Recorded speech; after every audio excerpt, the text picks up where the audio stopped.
Samsung Galaxy S20. Welcome to another episode of Don't Buy It. If you think we are here to convince you not to buy this product, you're wrong. We want to give you all the reasons not to buy it so you can see through the marketing and selling and actually figure out for yourself whether or not this product will fulfill your needs. If you realize that it does not, you'll be safe from wasting your money and time and of course the disappointment.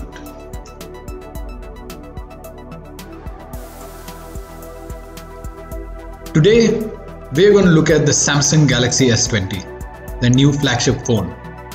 It was launched at $1,000, now the price is down to $800. So why are we saying you should not buy this phone? We've got 17 reasons for you. Let's start. Now the phone is the flagship phone from Samsung in 2020 and it's priced at $799. That's a very high price. And just to give you perspective, the new iPhone SE from Apple is priced at $399. It is an amazing phone. So is the Samsung S20.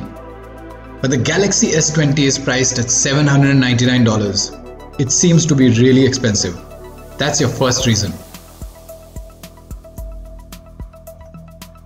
Now let's get on to the second reason. Here's the awesome looking Samsung S20. Well, do you notice something?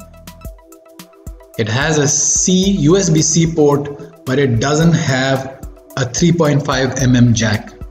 Yes, because of the form factor and whatever Samsung has packed into this smartphone, there is no 3.5mm jack in it. That means if you have headphones with 3.5mm jack, then you won't be able to use it with this Samsung S20. You'll have to buy USB-C port headphones or buy Bluetooth ones. Reason number 3 is the Samsung S20, Galaxy S20 does not have ultra fast 5G. It does come with 5G, but it does not come with the ultra fast version of 5G, which is a millimeter wave. Now because of that, Verizon is not offering the Samsung Galaxy S20 right now.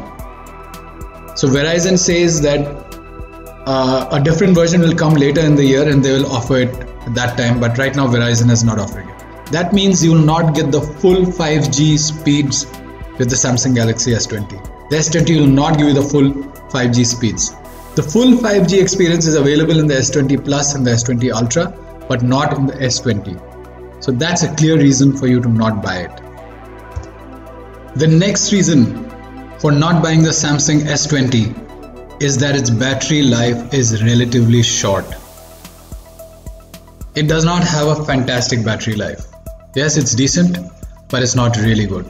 Now why is that? Now, though it comes with a pretty big battery, when you use the 120 Hz refresh rate, the Samsung S20's battery life goes down. And you can manage a day with it, but not beyond that. So what does this review say? Here it is. Yeah. According to this website, when they did their regular battery test, the Galaxy S20 averaged out at 9 hours and 31 minutes. At 60 Hz mode, that's not even 120 Hz mode. And the phones with really good battery life, they lasted about 11 to 12 hours. So yes, the Samsung Galaxy S20 battery life is not all that great. Reason number 5 for not buying the Samsung S20 is its fingerprint scanner. Now, it's not that its fingerprint scanner doesn't work at all, but it's not very efficient. Several YouTube reviewers have talked about how they had to spend quite a bit of time figuring out exactly where to place the finger, how much to press, how much of pressure to apply. So yes, many of the reviews of the S20 talk about a fingerprint scanner that is not very efficient. This one says the fingerprint scanner is poor. Here's another one. This says it has an erratic fingerprint scanner. Well, the problem with this fingerprint scanner is that it is not the best possible tech around. As a result of that, you have to place your finger exactly at the right spot, give the exact amount of pressure, and it requires a little bit of getting used to. So yes, the fingerprint scanner is not all that great in the S20. Reason number 6 to not buy the Samsung S20 is that one-handed use of the Samsung S20 is pretty difficult. It's looking very sleek right now, but let's see what it looks like when you show its entire screen. It's got a 6.2-inch screen. That's pretty big. It may be slimmer than the Ultra and the Plus, but then one-handed use for the Samsung S20 is going to be difficult, especially if you have a small hand. If you have smaller hands, you're going to find it almost impossible to do one-handed use. So if you're thinking of a phone that is going to be very easy to slip into your pocket and use one-handed, Samsung S20 is not it. The next reason is the fact that it's not a huge upgrade from the S10. So therefore, if you are one of those people who already owns the Samsung S10, you really don't have any reason to buy the S20 because it's not a massive upgrade. You are not going to be blown away by anything that the S20 offers. If you have the S10, you have no reason to buy the S20. That is your reason number 7. The next reason number 8 not to buy the Samsung S20 is from a reviewer who has actually bought this phone and reviewed it on Amazon. Here's a customer review, and this person says that his reason for not going in for the Samsung S20, or the deal breaker for him, is that it doesn't have 2 SIMs. It doesn't offer dual SIM. It doesn't offer one SIM and another SIM, nor does it offer one SIM, physical SIM, and an eSIM. So dual SIM is not possible on the Samsung S20. If you're looking for a dual SIM smartphone, you can't buy the Samsung S20. It doesn't have it. Mind you, the dual SIM is only for the US model. So if you're planning to buy a smartphone, the Samsung S20 in the US, and you're looking for a dual SIM phone, then you'll have to look at another option. You can't go in for the Samsung S20. The point number 9, or the next reason why you should not buy the Samsung S20, is its camera bump. The camera bump is raised and quite prominent. So much so that this website, the reviewer says that the phone will rock from side to side if you place it on a flat surface. Look at this. Let me zoom into this. This is the amount that the camera bump projects outwards. Reason number 10 for not buying the Samsung S20 is that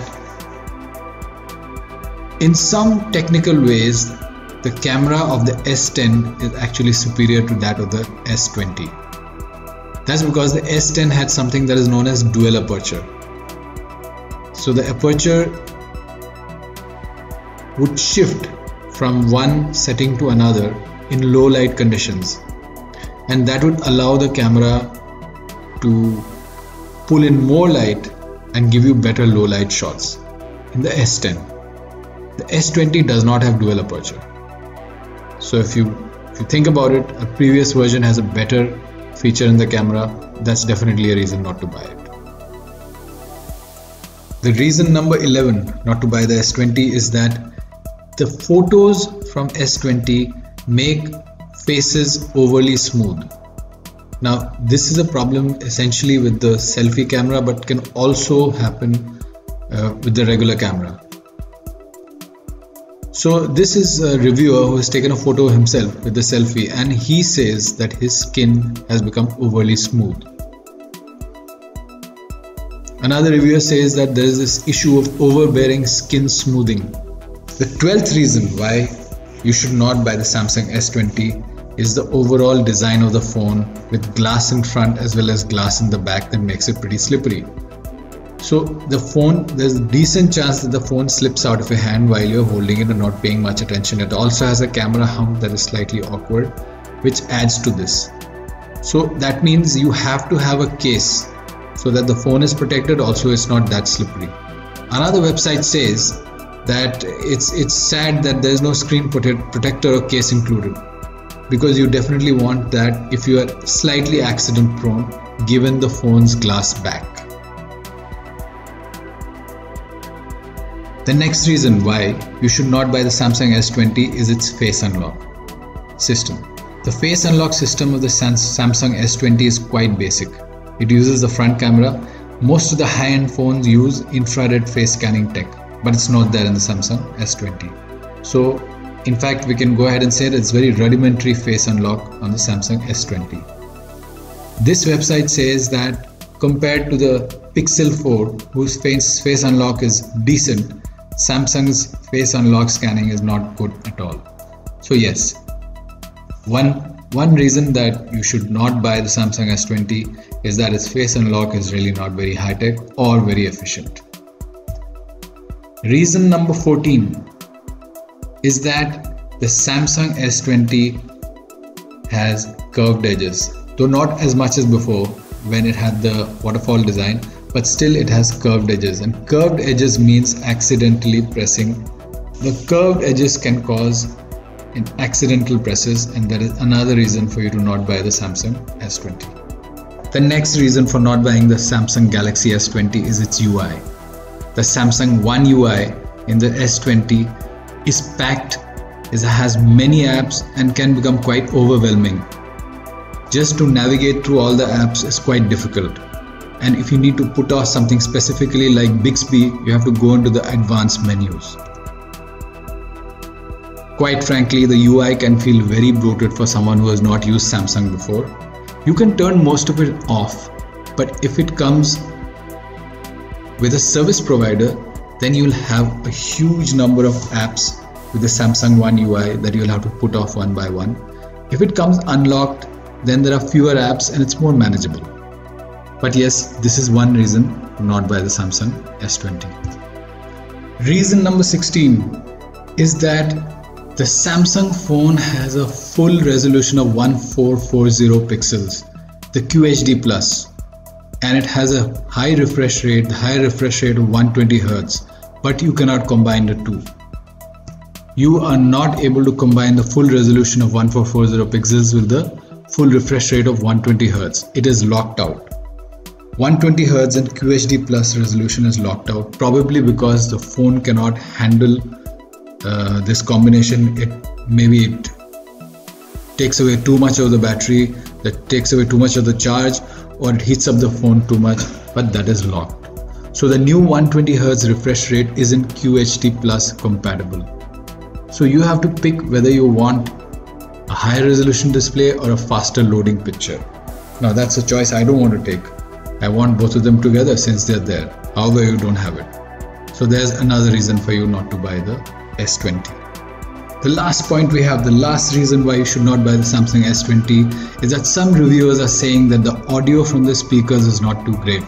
This reviewer says that the audio from the speakers is tinny and it is also muffled. And he is going on further to say that the call quality isn't quite up there with the best. And this here is a comment by someone in the Samsung community who's pointing out that its sound is tinny and distorted at high volumes. In fact, he's comparing it to the S10 and saying that the S10 had better speaker sound. So there you have it, 17 reasons why you should not buy the Samsung S20. Now you now know all the reasons that there are which could be possible deal breakers for you when you are thinking about buying the Samsung S20. S20 is a good phone, but it has its drawbacks. Now even after hearing and learning about all of these drawbacks, if you think that you still want to buy the Samsung S20, go right ahead, because you have the right reasons to buy the phone if you want to buy it despite knowing all these pitfalls. So if you're planning to buy the Samsung S20, just go to the description, there's a link, you click on it and you'll go straight to the Amazon page to buy the S20. Signing off from this episode of Don't Buy It, Buy. Don't buy it.